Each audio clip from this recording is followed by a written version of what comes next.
मित्रों good morning, नमस्कार, सुप्रभात। आप कैसे हैं?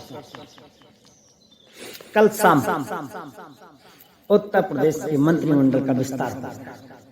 ऐसा विस्तार जो खाली पुलाव वाला था, जो एक कहावत के अनुसार चल रहा था, न मन तेल जुहाएगा न राधा नाचे। अर्थात सुहेल देव समाज पार्टी के राष्ट्रीय अध्यक्ष ओम प्रकाश राजभर के लिए ये कमेंट उत्तर प्रदेश की राजनीति में बोले जा रहे थे। आखिर ओम प्रकाश राजभर मंत्री कब बनेंगे? बहुत चर्चित विस्तार कल शाम 5 मार्च 2024 पूरा मंत्रिमंडल के इस विस्तार में 4 नए प्रमुख चेहरों को कैबिनेट में जगह दी गई। मंत्रिमंडल के कैबिनेट विस्तार में जो 4 लोगों को जगह दी गई है, उनमें से 2 भारतीय जनता पार्टी के, एक एमएलसी और एक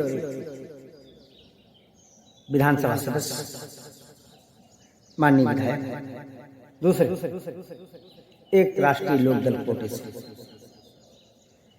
और चौथे हैं ओम प्रकाश राजभर, जो बेचारे हर बार बदर भुड़की देते थे।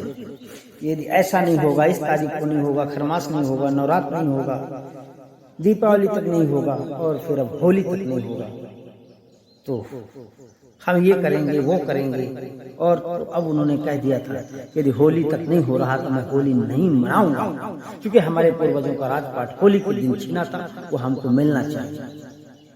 पर एक सवाल तो पैदा होगा ओम प्रकाश राजभर जी से, हमको जनता, राजनीतिक पत्रकारों को, बुद्धिजीवियों को करना, वो क्या?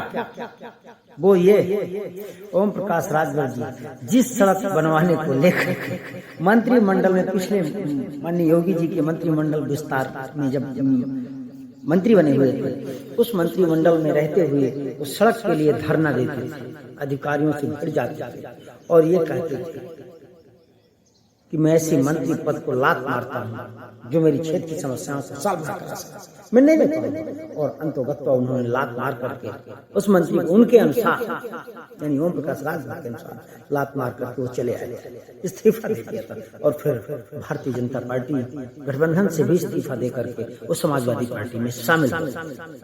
क्या वह रोड, वह सड़क अब बन पाएगी? क्या वह आरक्षण जो राजभरों को दिलाना चाहते थे, क्या वो मंत्री मंडल में रहते हुए दिला पाएंगे? या उन समस्याओं के लिए जिनके लिए वो मंत्री मंडल के अंदर और बाहर दोनों लड़ने की बात करते थे, क्या ये संभव है? ऐसा कर पाएंगे? खैर कोई बात।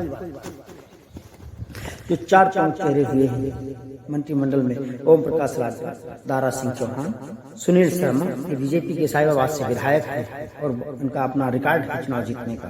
दूसरे हैं अनिल कुमार, ये जयंत करीबी के बहुत नजदीकी, जयंत चौधरी के बहुत करीबी हैं, चौधरी साहब के जमाने से राजनीति करते आ रहे हैं, विश्वास पात्र, ऐसा कहा जाता है। इन 4 लोगों को मंत्रिमंडल में जगह मिली। मंत्रिमंडल में वैसे तो उत्तर प्रदेश की मंत्रिमंडल में 60 लोगों को मंत्री बनाया जा सकता है, जिनमें भी 4 पद खाली हैं। 56 लोग बन चुके हैं, जिनमें 24 समान कैटेगरी के, 10 SC ST से आते हैं और 22 OBC कैटेगरी से आते हैं, जो मंत्री परिषद, जो मंत्रिमंडल है उत्तर प्रदेश का, इनमें से। लेकिन एक खास बात है, जो चर्चा थी कि अपना दल अनुप्रिया पटेल गुट वाले एक किसी विधायक को भी मंत्री बनाया जा सकता है, ऐसा नहीं है। दूसरे और उत्तर प्रदेश के बड़बोले नेता हैं निषाद पार्टी के मुखिया संजय निषाद, ऐसा सुना गया था कि उनके भी कोटे से एक मंत्री बनाया जा सकता है, लेकिन नहीं, भारतीय जनता पार्टी जो चाहती है वही करती है। सहयोगी दल कुछ कर, संजय निषाद के बारे में भी आपने सुना होगा कि उनको लोकसभा की एक सीट भी नहीं दी।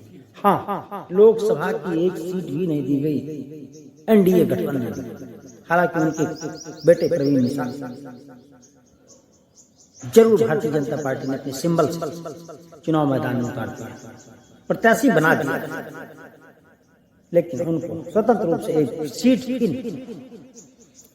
वो बताओ संजय निषाद जी की किस मजबूरी से एनडीए में है। मेरा कहने का आशय था अनुप्रिया पटेल और संजय निषाद जो गठबंधन के अहम हिस्सा हैं, उनको मंत्रिमंडल विस्तार में कोई जगह नहीं। एक खास बात इस मंत्रिमंडल विस्तार में और देखने को मिली है, समाजवादी पार्टी से बगावत करके जो अंतरात्मा की आवाज राज्यसभा चुनाव में भी हाल ही में हुए राज्यसभा चुनाव में सपा से बगावत करके भारतीय जनता पार्टी के संजय सेठ को जिन्होंने वोट दिया था, संजय सेठ जो प्रत्याशी थे भारतीय जनता पार्टी के, उनको वोट दिया था अंतरात्मा की आवाज। सपा से बगावत किया था लगभग 7 एमएलए और उनको चर्चा थी कि ऊंचा हार से जो उनके उस बगावत वाले गुट के जो नेता हैं मनोज पांडे जो सचेतक रह चुके हैं समाजवादी पार्टी से, उनको भी इस मंत्रिमंडल में विस्तार में जगह मिलेगी, लेकिन ऐसा नहीं होता है। ख्याली पुलाव साबित हुआ उनके लिए, सपने साबित हुए, दिन में सपने देखने वाले साबित, उनको मंत्रिमंडल में भी जगह नहीं। अर्थात एक नाव में पैर रखने वाली जो कहावत यहाँ पर सटीक साबित हुई। 2 नाव में पैर रखने से कितना नुकसान होता है, शायद मनोज पांडे जी इस बात का आंकड़ा लगा सकते हैं।